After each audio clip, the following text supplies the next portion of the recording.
it's actually played a big part in my message today. So you're not alone, Eric. You're not alone. We are at chapter 18 of the story called Daniel in Exile. Now, the book of Daniel has some of the most well-known and referenced stories of the Bible. And not just to Jews and Christians, but also to the common culture. I mean, when you think about whether it's a trend like the Daniel diet, or idioms like walking into the lion's den. And at the risk of treading on already familiar ground, I still want to focus on those events today. That's not to say that the rest of the book of Daniel is lacking in value.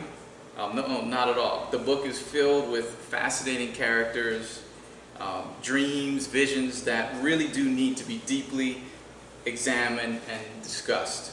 That's just not where my heart is today. In my preparation, my mind, my heart, I just could not let go of how significant these events in Daniel's life felt to me right now, today.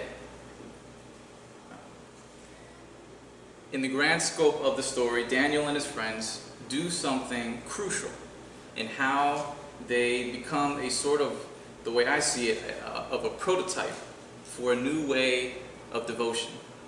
One that paved the way for Jesus. But I'm getting ahead of myself, so let's just start back at what it is that stuck out to me. The reason I am stuck on these particular events of Daniel's life, these stories, these very famous stories from the book of Daniel, it has to do with the idea of defiance. And it can be summed up with this quote from Elie Wiesel, a former Holocaust survivor, writer, and activist. He said, "There may be times when we are powerless to prevent injustice, but there must never be a time when we fail to protest." It's about defiance. Defiance in the face of overwhelming power. The last time I spoke, the word of the day was hubris, and we looked at its relationship to power as demonstrated through King David. Today we approach the account of Daniel. And to me it feels like Daniel offers the flip side of the coin, the alternative path to David's indulgence of power. And throughout our reading of the story, we've come across many defiant figures. If you recall Moses standing before Pharaoh, calling down the plagues upon his people. Or young David standing before Goliath, ready to face him in combat over his offense to God. Or Elijah standing before the priests of Baal, calling down fire from heaven. But there is something different to me about Daniel's form of defiance, where figures like Moses, David, and Elijah were defiant because they could call upon the power of God. Daniel was defiant because to him there was no power he would allow to replace God in his heart. He did not desire power for himself, only an uncompromised heart forever filled with God. The difference is subtle. I know, it seems subtle. But to help illustrate, I'll share this bit of history. So here, this is a monument that is called the Pillar of Shame. And up until a couple of years ago, it had been standing in the courtyard at Hong Kong University. It was a memorial to the Tiananmen Square massacre of 1989. Now the reports are bare. Somewhere between 300 and 3,000 Chinese citizens died as the military sought to put down protests demanding democratic reforms. The reason accurate numbers are so hard to come by is because the Chinese government has been persistent in suppressing any attempt to report accurately or even to simply acknowledge that this happened, with the removal of this monument as the most recent gesture of its suppression. But why? Why had the Chinese government been so thorough in its effort to erase any trace of this event from within its borders? I mean, this only, excuse me, this happened only 35 years ago.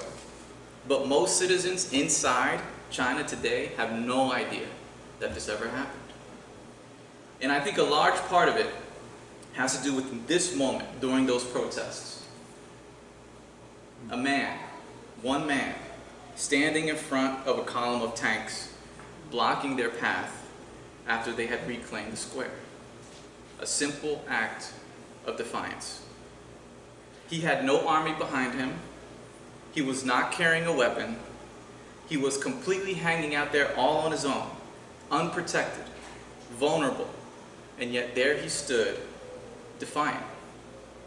Now, I don't know what was going through his mind when he stepped in front of those tanks, or what his goal was, but the statement that it makes is absolutely clear. What I believe is bigger than your power over me. Authoritarian governments are brittle enterprises.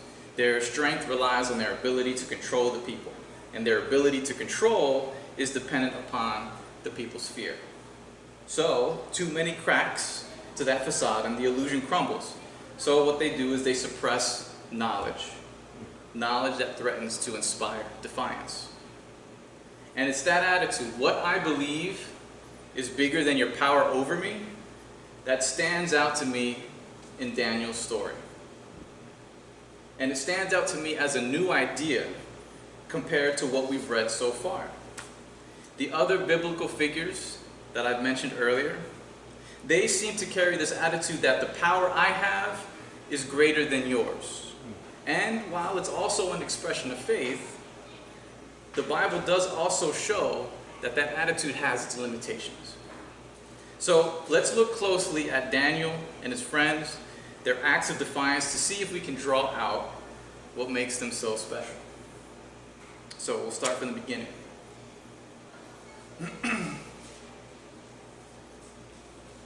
In Daniel chapter 1, then the king ordered Ashpenaz, chief of his court officials, to bring into the king's service some of the Israelites from the royal family and the nobility, young men without any physical defect, handsome, showing aptitude, quick to understand, and qualified to serve in the king's palace. He was to teach them the language and literature of the Babylonians. The king assigned them a daily amount of food and wine from the king's table. They were to be trained for 3 years, and after that, they were to enter the king's service. Daniel, Hananiah, Mishael, and Azariah were at the mercy of an empire. And let's not be deceived. They were prisoners of King Nebuchadnezzar, taken from their homes, given new names. They were trapped in a system designed to cut them off from everything they knew and break them, not through torture, but through indulgence. The rich food, comfortable accommodations, high-class education, it was all designed to mold them into instruments of the empire. The method is simple. You find young people that demonstrate natural leadership, you cut them off from their original support system, and brainwash them through rewards, through targeted education, and the suppression of contradictory knowledge. And then you send them back out to pacify and recruit their home communities. It is a tried and true strategy of empires, cults,